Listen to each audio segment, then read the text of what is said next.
ٹھیک ہے مطلب جو زائونزم کا عام آدمی کے لیے بتائیں کہ مطلب ہوتا کیا ہے زائنسٹ ہونے کا. زائنزم ہم لوگ تو سمجھتے ہیں سارے یہودی زائنسٹ، حالانکہ ایسا نہیں ہے.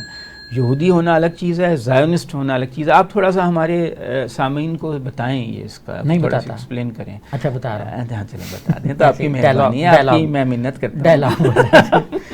دیکھیں جی کسی بھی اس میں مذہب میں یا اس میں 4 5 6 7 طرح کے لوگ پائے جاتے ہیں. ہاں زیادہ بلکہ کوئی بہت زیادہ قدامت پرست ہوتا ہے جو کہتا ہے کہ صرف اپنا دین، جیسے بعض بالکل ترک دنیا کر دیتے ہیں جن کو اسلام میں ممانعت ہے ہی نہیں ترک دنیا کے، آپ دونوں کام کریں. صوفیہ تو ہمارے یہاں ہوتے ہیں نا جو بہت کم تعلق رکھتے ہیں دنیا سے رکھتے ہیں، ترک دنیا نہیں ہوتے. تو عیسائیوں ایک یہودیوں کا فرقہ ہے جو ترک دنیا پہ قائل کرتا ہے، وہ جس کا ہم نے کل بات کی تھی خراتین یا خریدی کے خریدی. اچھا وہ 10-11 لاکھ ہیں، وہ دنیا بھر میں ہیں، ادھر بھی ہیں ادھر جگہ پہ ہیں. ایک تو یہ ہو گئے. اچھا ان کو کچھ نہیں ہے کہ ریاست کیا ہوتی ہے، کوئی دلچسپی نہیں ہے کہ ملک کا نظام کیسا ہوگا. یہ کہتے ہیں ہمیں بس آپ جس کو کہتے ہیں نا آرام سے کام کرنے دو. اچھا پھر ایک یہودی کی قسم وہ ہے جو کہتی ہے کہ پورے دنیا کو ہم یہودی بنا دیں گے. اچھا پوری دنیا کو. کنورژن تو ہے نہیں یہودی مذہب میں، کنورژن نہیں ہے، لیکن جیسے وہ کہہ رہے ہیں نا کہ کنٹرول تسلط جو ہے، اچھا پوری دنیا جو ہے نا کنٹرول ہمارا پوری دنیا جو ہے وہ یہودیوں کے اس میں قابو میں ہوگی اور ان پہ ہماری حکومت ہوگی. جیسے ملٹی نیشنل، وہ تو اپنے آپ کو چوزن پیپل کہتے ہیں نا کہ ہم اللہ کے منتخب کردہ. ہمیں بھی کہتے ہیں کہ آپ کے تو ہم پہ بڑے احسانات ہیں، مسلمانوں کے ان پہ احسانات ہیں. مسلمانوں نے تو ان کو سیفٹی دی تھی جب ان کی جنگیں ہو رہی تھی رومنوں کے ساتھ، رومنوں کے بعد جو دوسرے مذاہب کے ساتھ. تو ایکچولی ایک گروہ وہ ہے جو کہتے ہیں ہم نے پوری دنیا پہ مسلط ہونا ہے اور ہم نے ایک اپنی، اور یہ جو فلسطینی ہے تو ہے ہی کچھ نہیں، یہ شروع سے ہماری ہے کیونکہ ہم چوزن ہیں اور یہ لینڈ چوزن ہے. وہ کہتے ہیں ہم ان کے ایک منتخب ہیں اور یہ زمین بھی چونکہ منتخب ہے اللہ تعالیٰ کی، تو اس لیے یہ ساری ہماری ہے، یہ ہماری ہے. اچھا یہ وہ لوگ ہیں جو کہتے ہیں کہ جی مذہب ہو یا نہ ہو، مطلب وہ اتنے مذہبی پرچارک نہیں ہیں، لیکن وہ کہتے ہیں زمین ہماری ہے. یہ ہے ہاں یہ ہے زائنسٹ. اچھا وہ صہیونیت ہے کہ بس باقی سب کو بلڈوز کر دو، کچل دو، ختم کر دو. تو یہ وہ ہے کہ جو ہیں بس ہم ہیں، باقی کوئی بھی نہیں. مطلب یہ کہ مذہبی سے زیادہ پولیٹیکل آئیڈیالوجی ہے زائونزم، جو ہے مسلط کرنے والی آئیڈیالوجی ہے. دوسروں پہ آپ اپنے آپ کو مسلط کریں اور دنیا پہ غلبہ حاصل کریں. اور وہ کہتے ہیں کہ سب جائز ہے، قتال بھی جائز ہے، ہر چیز جائز ہے. وہ تو حوالے دیتے ہیں مختلف طرح کے نا، مختلف اپنے اس میں سے کتابوں میں سے، ٹیکسٹس میں سے. اور وہ ایک تصور ہے کہ پورے مڈل ایسٹ پہ ہمارا قبضہ ہوگا، بلکہ گریٹر مڈل ایسٹ جس میں پاکستان بھی شامل ہے. وہی شروع میں نے یہی کہا نا کہ وہ کہتے ہیں پوری دنیا جو ہے وہ بس یہودی سے مطلب کہ ہمارے اس میں ہے، نظام میں ہے. یہ زائونزم ہے. اور اس پہ امریکہ کی کئی لیڈرشپ جو ہے وہ کہتے ہیں ہم بھی زائنسٹ ہیں. نہیں بائیڈن کہہ رہے ہیں ہم بھی زائنسٹ ہیں. تو وہ ہے ہاں. تو یہ تو بڑی خوفناک اور خطرناک قسم کی موومنٹ ہے اور ہماری بھی آزادی کے اس سے خطرات لاحق ہیں. لیکن یہ دیکھیے امریکہ اتنا پاورفل ہے، لیکن جولین اسانج جو کہ آسٹریلین شہری ہیں اور انہوں نے ان کے بھانڈا پھوڑ دیا، بیچ چوراہے میں بھانڈا پھوڑا ان کا، لاکھوں دستاویزات ظاہر کر دی جس سے بڑے بڑے راز جو ہیں دنیا کے سامنے آ گئے. اور پھر ان کو 175 سال قید کی سزا سنائی گئی تھی. اور وہ ایک خاص لیٹن امریکہ کا ملک ہے، اس میں ایکواڈور کے اس میں ایمبیسی میں 7 سال چھپے رہے. وہاں اس کی شادی بھی ہوئی وکیل سے، پھر بچے بھی ہو گئے، پھر ان کو جیل منتقل کیا گیا. لیکن یہ کہ اب ان کو سزا معاف کر کے انہوں نے اعتراف کر لیا ہے اور سزا ان کی معاف کیا. یہ معاملہ کیا ہوا؟ امریکہ اتنا بڑا سپر پاور ہے، ان کو جیل میں کیوں نہیں رکھ سکتا؟ جولیس کے جو کیسز تھے اس میں ایک ایک کیس میں ان کو 150 سال کی سزا. ابھی یہ میچور نہیں ہوئی تھی سزا، کیونکہ ابھی بہت سی اور بھی چیزیں تھیں، اپیلیں اور سلسلے تھے اور بھی، اور ابھی فرد جو ان کے کافی عدالت سے ہوئی تھی، ہاں کافی مرحلے باقی تھے. اب ان کو چونکہ آسٹریلین پرائم منسٹر جو ہے وہ 2-3 دفعہ خود پریزیڈنٹ بش کو کہہ چکے تھے کہ یہ ہمارا شہری ہے اور بہت ہو گئی، اب چھوڑ دو. 7 سال ہو گئے، ہاں بہت ہوگی، جان چھوڑو. مطلب ایسے انہوں نے ان کو کہا ہوگا کہ جان دیا. تو وہ اس پہ پھر جو ہے نا انہوں نے کہا کہ ٹھیک ہے جی ہم اس کو، انہوں نے کہا ہمارا نظام بالکل آزاد شفاف ہے، ہم عدالتی نظام میں مداخلت نہیں کرتے. یہ انہوں نے جو بائیڈن صاحب نے، جو پریویس بھی تھے ان کو بھی اور جو پریزنٹ ہیں ان کو بھی، دونوں آسٹریلین پی ایمز کو یہ جواب دے دیا. لیکن اندر خانے جو پروسیکیوٹرز تھے وہ بات چیت چلاتے رہے، کیونکہ ان کو تو پتا تھا کہ اوپر مذاکرات ہو گئے ہیں اور ان کو بھی پتا تھا کہ ہم نے ان کو چھوڑنا ہے. ورنہ ان پہ جو کیسز تھے فرض جرم وہ والی لگی ہی نہیں. جو آگے جا کے ان پہ ایلیگیشنز کیسز چلنے تھے پروسیکیوٹر نے وہ آگے نہیں چلائے. اچھا انہوں نے یہ کہا کہ میں اپنے سارے الزامات جو 18-20 government of United States of America نے جو لگائے ہوئے ہیں میں اس میں سے ایک مانوں گا کہ میں نے ڈیٹا لیک کیا, باقی جو ہیں کہ میں نے ڈیٹا چوری کیا, کیونکہ وہ بڑے بائفرکیٹڈ قسم کے ایلیگیشن لگا دیتے ہیں کہ ڈیٹا چوری کیا, ڈیٹا کمپیوٹر میں گھسے, کمپیوٹر کو ایلیگلی ہیک کیا, تو اس طرح کے کوئی 18-20 ایلیگیشنس تھے. تو انہوں نے کہا میں ایک مانوں گا, یہ ڈیل کا مطلب تھا کہ میں نے ڈیٹا ایلیگلی لیا اور اس پہ آپ مجھے پھر معافی دے دو گے تو میں پھر آرام سے نکل جاؤں گا یہاں سے. اور امریکہ میں بھی انہوں نے پراپر کسی امریکی ریاست کے اندر یہ اپنا مقدمہ چلنا پسند نہیں فرمایا, اور ایک ان کا جو جزیرہ ٹائپ ایریا ہے وہاں پہ گئے, وہاں پہ عدالت لگی. اور اب یو کے جو ہے نا, یو کے کی بڑی پوری خواہش تھی کہ یہ ہینڈ اوور کر دیا جائے, یو کے گورنمنٹ دینا چاہ رہی تھی امریکہ کو, لیکن آسٹریلین پریشر یہ تھا, وہ یو کے میں یہ کیس لڑتا رہا. ابھی یو کے میں بھی اس کے یہ ڈیل سے پہلے یہ چیز پکی تھی کہ شاید یہ نہ جائے اور یو کے ہی اس کو جو ان کے حوالے کرنا چاہ رہے وہ نہ کرے. لیکن بیچ میں پھر آسٹریلیا کا پریشر, اب دیکھیں نا امریکہ کو بہت مدد چاہیے آسٹریلیا سے انٹرنیشنل پالیٹکس میں, اور چائنا کو کاؤنٹر کرنے کے لیے وہ پیسیفک میں ایک اڈا ہے, بحری اڈا, وہاں ان کو نیوکلیئر سب میرین دے رہے ہیں وہ ٹیکنالوجی. اس میں ان کو دیکھیں نا, انہوں نے فلپائن کو ایکسیپٹ کیا امریکہ نے, جس پہ وہ یہ ایلیگیشن لگاتا رہا ہے کہ یہ دیکھیں نا ایلیگیشن کیا ہے کہ یہ ڈرگ جو مافیا اس کے ساتھ بہت سخت ہوئے ہیں. فلپائنی گورنمنٹ پہ یہ ایلیگیشن ہے کہ یار آپ نے تو اڑا کے رکھ دیا ان کو, مطلب انسانی حقوق کی خلاف ورزیاں ہم نے ان کو وہ کر دیا, تو جو مطلب ہم پہ بھی کہہ رہے ہیں اسی طرح کی چیزیں, انڈیا پہ نہیں کہہ رہے.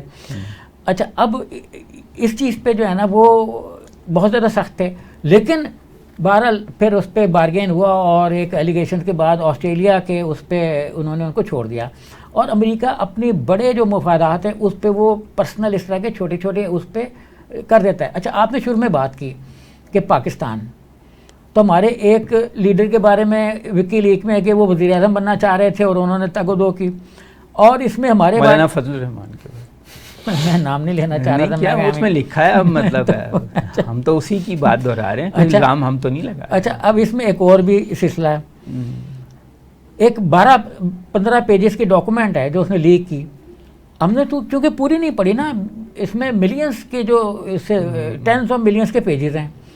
اچھا اب اس میں ہمارے بارے میں جو ایک ڈاکومنٹ ہے وہ یہ کہتی ہے کہ پاکستان نے جو امریکی اسٹیٹ ڈپارٹمنٹ, امریکہ کے جو مطلب ٹینکس ہیں, تھنک ٹینکس جو ان کے ڈپارٹمنٹل ہیں, وہ کہہ رہے ہیں کہ پاکستان کی نیوکلیئر اسٹریٹجی جو ہے وہ ڈیفینسو ہے, اور پاکستان کی جو وار اسٹریٹجی ہے وہ بھی ڈیفینسو ہے. ڈیفینسو کا مطلب ہم اپنے طور پہ کوئی اگریسو پوسچر نہیں لے رہے, کوئی ہم پر حملہ کرے انڈیا تو ہم اس کو ڈیفینڈ اپنے آپ کو کریں گے, یعنی اس میں انڈائریکٹلی انہوں نے ہمارے نیوکلیئر پروگرام کو سپورٹ کیا. ہم انڈیا پہ حملہ نہیں کرنا چاہتے, ہماری یہ انٹینشن نہیں ہے. اور اگر ہم اس ایٹمی دوڑ میں پڑے, اگر ہم ایٹمی یہ جو تیزی ہے سی ٹی بی ٹی پہ سائن نہیں کرے تو مطلب انڈائریکٹلی اس میں یہ سی ٹی بی ٹی کا ذکر بھی ہے, لیکن میں یہ اپنی تشریح کر رہا ہوں کہ انڈائریکٹلی وہ انڈیا ذمہ دار ہے. تو یہ اس میں اچھی چیزیں بھی ہیں, ہمیں اس کو دوبارہ پڑھنا چاہیے کیونکہ وہ تو چھٹ گیا نا, اس کی کوئی اچھی حالت نہیں ہے. سہیب صاحب سے پوچھتے ہیں کہ برطانیہ میں اس وقت کیا ہو رہا ہے الیکشن کے سیناریو میں. جی بالکل, دیکھیں اس وقت نا سنیپ الیکشن کا دور چل رہا ہے, یعنی وقت سے پہلے. ہاں آپ دیکھیں ایران سنیپ الیکشن, وہ تو ہلاکت, یو کے snap election, France snap election, اور 3 بڑے الیکشن جو ہے یو کے, فرانس, اور وہ یہ تینوں جولائی کے فرسٹ ویک میں, اور ایران کا بھی الٹیمیٹلی جولائی کے فرسٹ ویک میں جائے گا رزلٹ آتے. ہاں کیونکہ نہیں اگر رزلٹ بیچ میں وہاں پر وہ 50% کو کراس نہ کر سکا کوئی 45 کو, تو پھر وہ واپس چلا جائے گا. تو وہ سیکنڈ فیز میں یہ جو جولائی میں ہوگا, میرا خیال ہے سیکنڈ فیز میں جائے گا 7 جولائی کو. اچھا اب ہم آ جاتے ہیں یو کے الیکشن پہ. ابھی دیکھیں کہ جو فرانس میں ہوا وہی یورپی یونین کے الیکشن کے میں جو ہوا وہ اس کے امپیکٹ کے طور پہ فرانس میں الیکشن ہو گیا, اور یورپی یونین میں جو ایشوز تھے وہی کم و بیش ایشوز یو کے اندر ہوں گے. اچھا یو کے پرائم منسٹر جو ہیں وہ کچھ اپنے آپ کو یہ سمجھنے لگے کہ شاید میں انڈیا کا پرائم منسٹر ہوں. آپ دیکھیں نا وہ جب ووٹ ٹیکنگ کے لیے گئے تو تمام میڈیا نے کیا دیا کہ خود انڈین میڈیا نے جو اس پہ جو انڈیا کے یوٹیوبرز ہیں سین قسم کے, انہوں نے یہ کہنا شروع کر دیا کہ بھائی عقل کے ناخون لو, یہ کوئی 200 سالہ اس کا بدلا نہیں ہے, وہ تو یو کے کا پی ایم ہے اور کنزرویٹو پارٹی کا ہیڈ ہے, تو اس نے انہی کی پالیسی کو فالو کرنا ہے, کوئی بھارتیہ جنتا پارٹی کی پالیسیز کو فالو نہیں کرنا. لیکن انڈین میڈیا نے اس کی پوری کمپین ایسے چلائی اور اس کے لوگوں کو خوش کرنے کے لیے, ریٹنگ کے لیے. اس میں یو کے ناراض ہو گئے نا. دیکھیں جب آپ اپنے لوگوں کو خوش کریں گے کہ یہ انڈین پالیسی چلا رہے ہیں تو غلط فہمیاں پیدا ہو جاتی ہیں. اور وہ چونکہ وہاں پہ بھی لوگ پڑھے لکھے ہیں, یو کے لوگ ہماری طرح تو نہیں ہے کہ آدھی چیزیں, ہم بھی تو پڑھے لکھے ہیں نہیں, مطلب چیزوں کو گہرائی سے سمجھتے ہیں اور اثر لیتے ہیں. ہم تو اثر نہیں لیتے ہیں نا, تو وہ اثر بھی لے لیتے ہیں کہ اچھا شاید صحیح کہہ رہا ہوں. کیا نام ہے ان کے پرائم منسٹر کا؟ رشی سونک. رشی اثر لیتے ہیں. اچھا وہ جب وہ حلف اٹھانے گئے تو اب کیا میں کہوں کہ انہوں نے وہ جو گائے ہے اس کے پیچھے کھڑے ہو گئے, اس کا موتر اکٹھا کیا اور وہ پی گئے. کون؟ اسی طرح کی ایکٹیویٹی تھی نا, گلاس میں تو انہوں نے لے لیا تھا آگے. رشی سونک نے؟ ہاں جی. تو یہ والی رسم ادا کر کے وہ گئے, اور بڑی کنزرویٹو قسم کی فیملی ہے, اور ان کی جو مدر ہیں اس کو بھی انہوں نے, انڈیا نے, مودی صاحب نے بڑا اوارڈ دیا ہے. تو انہوں نے اس کو الٹیمیٹلی ایسے پوسٹر, انہوں نے گائے کا پیشاب واقعی پیا, مطلب میں تو حیران ہوں. ایکٹیویٹی جو ہے وہ تو یہی بتا رہی ہے کہ انہوں نے لیا گلاس میں, اب گلاس میں پھینکنے کے لیے تو نہیں لیا. ہاں چلیں, یوٹیوب پہ ان کے وائرل ہوا کلپ 4-5 منٹ کا, اس میں پورے گائے کو لایا گیا, لوگ تھے, اور یہ مطلب ابھی انہوں نے پرائم منسٹر کے طور پہ اوور ٹیکنگ کے لیے 10 ڈاؤننگ اسٹریٹ میں جانا تھا, تو 5-7 لوگ ادھر کھڑے ہیں, 2-4 ادھر کھڑے ہیں, اور یہ جناب گائے کو پکڑا ہوا ہے. پھر یہ سب اس میں, تو باقی آگے کیا میں بتاؤں, وہیں آپ کوئی کھانا بھی کھا رہا ہوگا, کوئی کچھ کھا رہا ہوگا, تو کیا بتاؤں. تو وہ ساری ایکٹیویٹی پوری کی پوری پڑھے لکھے آدمی ہیں, اب اس میں تھوڑا سا آگے چلے جاتے ہیں. نہیں مگر مجھے اس پہ پڑھا لکھا آدمی جو برٹن میں جس کی گرومنگ ہوئی ہے وہ بھی اس قسم کی, کیونکہ وہ, میں یہی تو عرض کر رہا ہوں نا کہ وہ یہ پوسٹر کہہ رہے تھے کہ شاید انڈیا کے پی ایم بن گئے ہیں, اور انہوں نے بھی یہ کہنا شروع کیا کہ ہم نے 200 سالہ 150 سالہ غلامی کا بدلہ ٹھیک طریقے سے لے لیا, ہم نے اپنا وہاں پہ پرائم منسٹر انسٹال کر دیا ہے. اس سے اپنے برادری کا آدمی کوئی چلا جائے تو خوشی تو ہوتی ہے نا, تو برادری میں رکھیں نا, پھر بھائی برادری میں رکھیں, پھر اس کو ریلیجس اور پولیٹیکل کنورژن میں اس میں کیوں لے رہے ہیں. انڈیا کی شرارت ہے نا, وہ ریٹنگ کے لیے لوگوں کو چڑھا دیتا ہے, اور ریٹنگ تو پھر ٹھیک ہے, پھر ریٹنگ بنا لیں, پھر پی ایم شپ سے. اور دیکھیں نا کنزرویٹو پارٹی اتنی تیزی سے انپاپولر ہوئی کہ جو ایون لیبر پارٹی پہلے سے انپاپولر تھی, کیونکہ جو پرانے تھے پریزیڈنٹ لیبر پارٹی کے, وہ اتنے زیادہ مطلب اینٹی انڈیا بھی ہو گئے تھے اور اینٹی باس چیزوں میں ہو گئے تھے, اور ان یورپین پالیسی سے بہت زیادہ ان کی خلاف رائے ہو گیا تھا, تو جس کی وجہ سے ان کو چھوڑنا بھی پڑ گیا. تو وہ انپاپولر اپنی جگہ پہ تھے اور پارٹی انپاپولر تھی, لیکن یہ ایک دم نکل گئی, اور رشی سونک کی انپاپولرٹی کی وجہ سے وہ نکل گئی. تو رشی سونک اور صرف اسی وجہ سے تو نہیں, اور بھی. ہاں, اور دیکھیں ایک تو اکانومی بالکل کولیپس کر گئی. جب یہ ادھر سے الگ ہوئے یورپی یونین سے, تو ان کے پاس کوئی متبادل پلان نہیں تھا. جو بھی پلان ہوگا وہ یہ اس کو تیزی کے ساتھ لے کے چل نہیں سکے. تو بورس جانسن نے بڑی مطلب ہے کوشش کی کہ یورپی یونین سے نکل جائیں, خود تو چلے گئے ہیں برطانیہ کو پھنسا گئے. نائجل جو تھے وہ بھی کر رہے تھے, کچھ اور لوگ بھی جو باہر کے لوگ تھے وہ بھی چاہتے یہ نکل جائیں. تو کیونکہ یہ نکلیں گے تو ان کی تھوڑی سی اور بادشاہت قائم ہوگی. بڑا ملک چلا جائے تو چھوٹے پھر فرانس جرمنی وغیرہ وہ پھر کنگ بن جاتے ہیں نا وہاں کے. تو وہ یہ والی سچویشن تھی. اب وہ کہتے تم نے واپس نہیں آنا. پھر یہ جب یہ چانس ہے ویسے برطانیہ دوبارہ یورپی یونین نہیں 0% ہے. 0%. انہوں نے لینے سے انکار کر دیا, اور انہوں نے کوئی ایکسٹینشن مانگی تھی کسی چیز میں, انہوں نے نہیں بنی, بس جو طے ہو گیا ہو جدائی ٹھیک ہے. جدائی ٹھیک. تو یہ جو صورت یوکرین جنگ نے بھی تو ان کا بھرکس نکالا ہے نا, پورے یورپ کا, برطانیہ کا. مہنگائی کتنی ہو گئی یوکرین جنگ کی. یوکرین جنگ میں سرمایہ کاری سے زیادہ دیکھیں ان لوگوں نے انویسٹمنٹ اپنی کی جدید ترین ٹیکنالوجی اور سسٹمز پہ, اور جو فوڈ آئٹمز تھے وہ ان کی توجہ کا مرکز نہیں رہے, کیونکہ ان کے نزدیک یہ کنزرویٹو تھا اور یہ دنیا پر قبضہ کرنے کے لیے مددگار ثابت نہیں ہو سکتے تھے. دنیا پر قبضے کا خواب تھا نا, امریکہ کا بھی تھا, سب کا بھی تھا, چاہے وہ ٹیکنالوجی کا قبضہ ہو, چاہے وہ آئی ٹی کا قبضہ ہو, چاہے وہ آرٹیفیشیل انٹیلیجنس کا ہو, چاہے وہ اپنا ہیوی کمپلیکسز کا ہو, چاہے وہ بلینئرس کا ہو. تو انہوں نے اس طرف توجہ فرمائی. اب فوڈ باسکٹ ان کی تھا یوکرین, تو فوڈ باسکٹ جب برباد ہو گئی وہاں پہ, جب جنگ ہو گئی تو فوڈ باسکٹ تباہ ہو گئی. انرجی کی بھی باسکٹ وہی تھا, تو جب انرجی دو چیزیں بیسک ان کی ڈسٹروائے ہو گئی تو مہنگائی کا ایک فلڈ آ گیا. دونوں چیزیں بہت بیسک ہیں ہیومن ایگزسٹنس کے لیے, کہ ایک تو آپ کے پاس کھانے کو کچھ ہو, دوسرے آپ کا انرجی. ٹھنڈا ملک ہے. اب یہ مہنگائی وہاں پہ اتنا بڑا سبب بن گئی جس کی وجہ سے یہ ایک دم ان پاپولر ہو گیا. اچھا اب اس میں ایک اینگل دیکھیں کہ جو ڈسٹرکٹ گورنمنٹس ہیں وہاں پہ مطلب جو سیکنڈ ایئر ہے اس کا اس میں آپ دیکھیں امپیکٹ نیچے نہیں آنے دیا. جو اوپر مطلب تباہی آئی اکانومی کی اور اوپر جو کنزرویٹو پارٹی کے پرائم منسٹر نہیں برداشت کر سکے وہ جھٹکے یا صدمے, وہ وہاں کے جو لنڈن کے میئر تھے صادق صاحب انہوں نے برداشت کیے. دیکھیں وہ اب پھر الیکٹ ہو گئے میئر کیونکہ انہوں نے نیچے پالیسیاں صحیح بنائیں. دیکھنا انہوں نے جو اوپر سے بربادی کے آ رہے تھے, اکانومی شٹر ہو رہی تھی, اس کے بعد بقول ان کے شاک ایبزاربر کا کام کیا انہوں نے اس کو ایبزارب کرنے کے علاوہ نیچے کچھ دیا ہوگا تو لوگوں نے الیکٹ کیا نا, سروس کی خدمت. اگر مطلب وہ اسی جگہ پہ بھی کھڑے رہتے تو لوگ کچھ لوگوں کو پسند کر لیتے. اچھا اس میں جو مزیدار بات ہے وہ یہ تھی نا کہ رشی سونک صاحب کے اپنے حلقے میں بھی ان کو ڈیفیٹ ہو گئی جو بلدیاتی الیکشن تھے. تو انگلینڈ, لنڈن, یو کے میں, ویلز میں بلدیاتی الیکشن جو ہے وہ فریش الیکشن کا سبب بن گئے. انہوں نے کہا آ جاؤ پھر. اچھا رشی سونک صاحب کا یہ خیال ہے کہ ان پاپولیرٹی تیزی سے بڑھے گی اور ان کو یہ بھی سمجھ آ گئی ہے کہ میں اپنی کیبنٹ کو قابو نہیں رکھ سکتا. میری کیبنٹ میں جو منسٹرز ہیں وہ اپنی جگہ, آپ دیکھیں نا جیسے ان کے ہوم منسٹر تھے ان کا اپنا ایشو ڈیولپ ہوا. جو ان سے پہلے ہوم منسٹر تھی خاتون وہ اسرائیل کے بڑا قریب تھیں جس پہ ان کے خلاف کارروائی کرنا پڑ گئی. تو ان کے منسٹرز خود ان کے قابو میں نہیں تھے تو انہوں نے کہا جان چھڑاؤ. تو ایک بات ہے کہ وہ لوگ وقت کے اوپر دیکھیں الیکشن کرا دیتے ہیں, یہ نہیں کہتے کہ ابھی حالات اچھے نہیں ہیں, فنڈز اچھے نہیں ہیں, الیکشن کمیشن تیار نہیں ہے, ووٹر لسٹیں نہیں ہیں, کوئی ہمیں 6 مہینے اور چاہیے, کوئی 8 مہینے چاہیے, پھر 9 مہینے چاہیے, پھر 12 مہینے چاہیے, اور نہیں اب جو ہے بارش ہو گئی ہے, اب فنڈز کی کمی ہے, اب ووٹر لسٹیں خراب ہو گئی ہیں, اب سینسس کے وہ مطابق نہیں ہیں. مگر جو بھی ہے دیکھیں وہ اپنے وقت کے اوپر الیکشن کرا رہے ہیں اور وہ ہو رہے ہیں. اب کوئی جیتے کوئی ہارے, ایک مہذب طریقے سے ہو رہا ہے.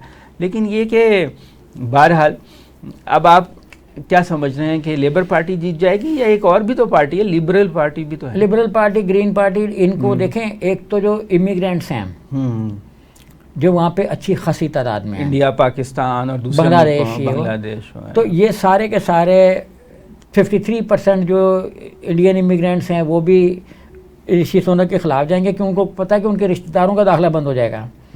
اگر وہ آ گئے تو وہ ان کو باہر پھینک دیں گے افریقی ملک میں کہ بھائی وہیں رہو.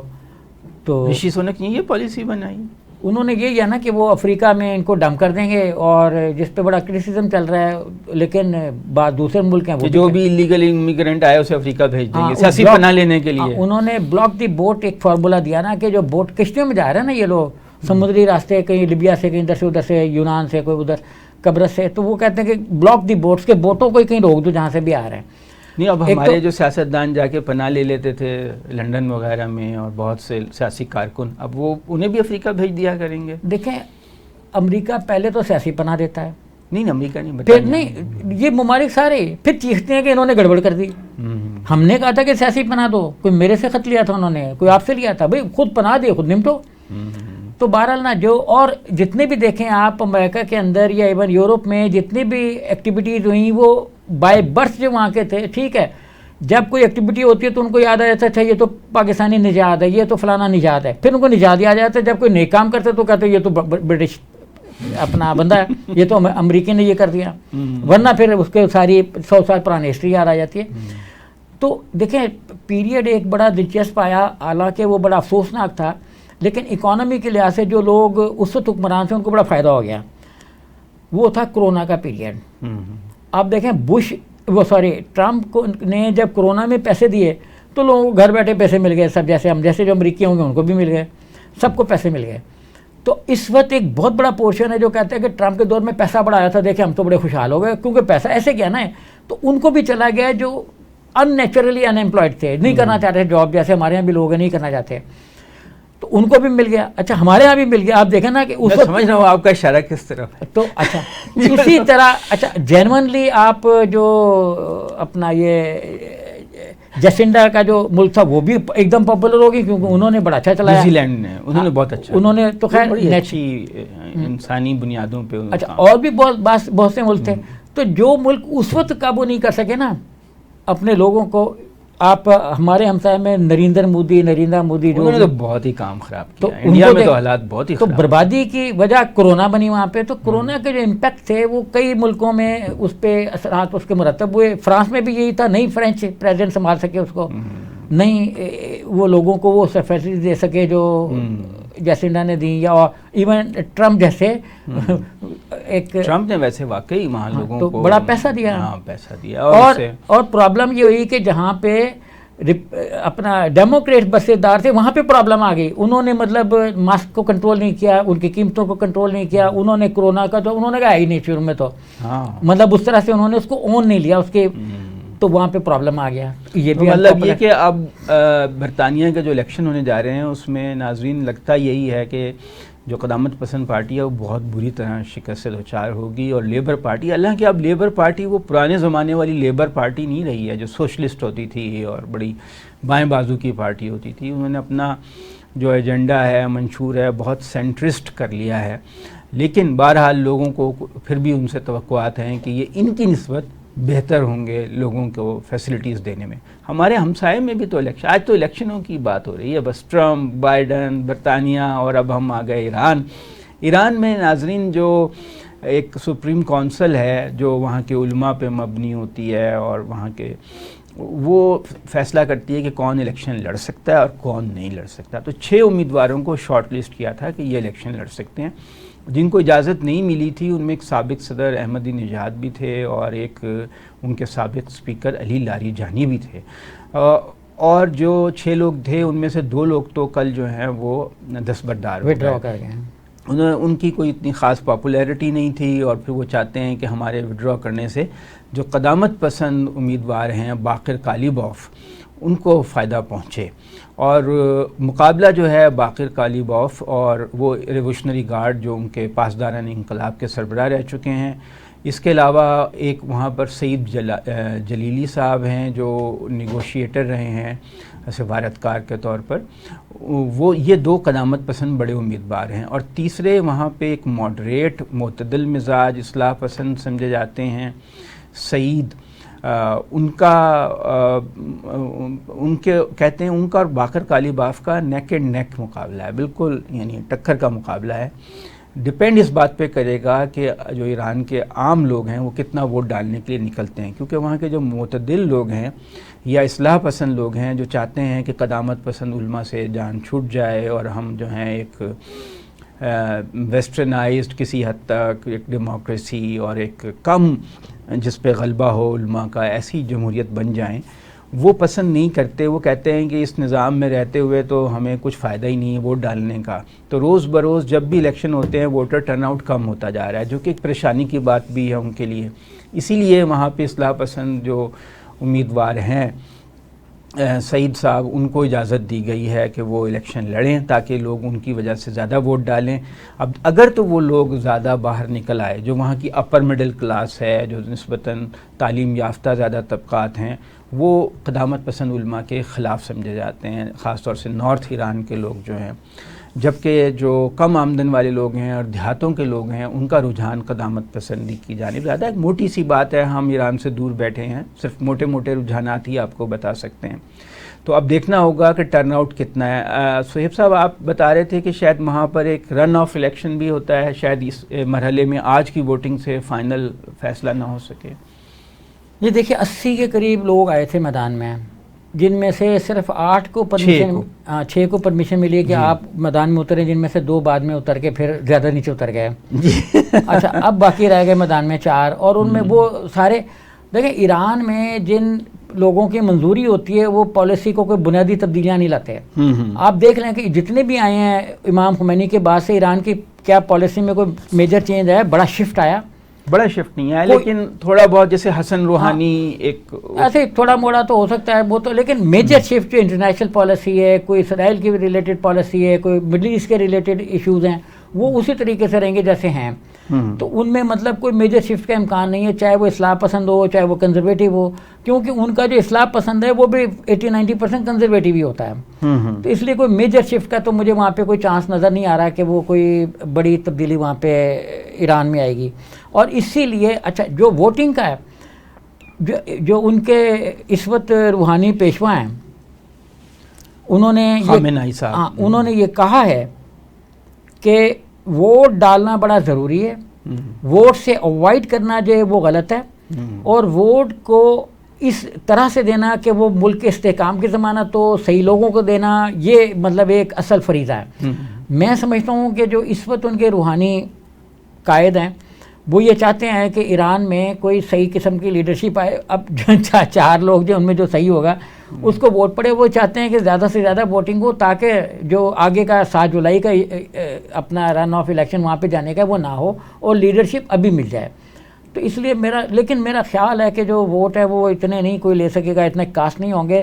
سارا ویسٹرن میڈیا بھی جو میں نے سنا ہے ان کے نزدیک شاید یہی ہے کہ، لیکن ظاہر ہے اس میں ان کا اپنا جان اور جو سعید صاحب ہیں ان کے بیچ میں اگر ڈویژن زیادہ ہو گئی قدامت پسند ووٹ کی زیادہ ہی ہوگی، تو مسعود پیزیشکیان جو کہ اصلاح پسند ہیں، تو پھر ان تینوں میں سے جو 2 آدمی جو کہ زیادہ ووٹ ہوں گے ان کے بیچ میں دوبارہ مقابلہ ہوگا، رن آف الیکشن ہوگا.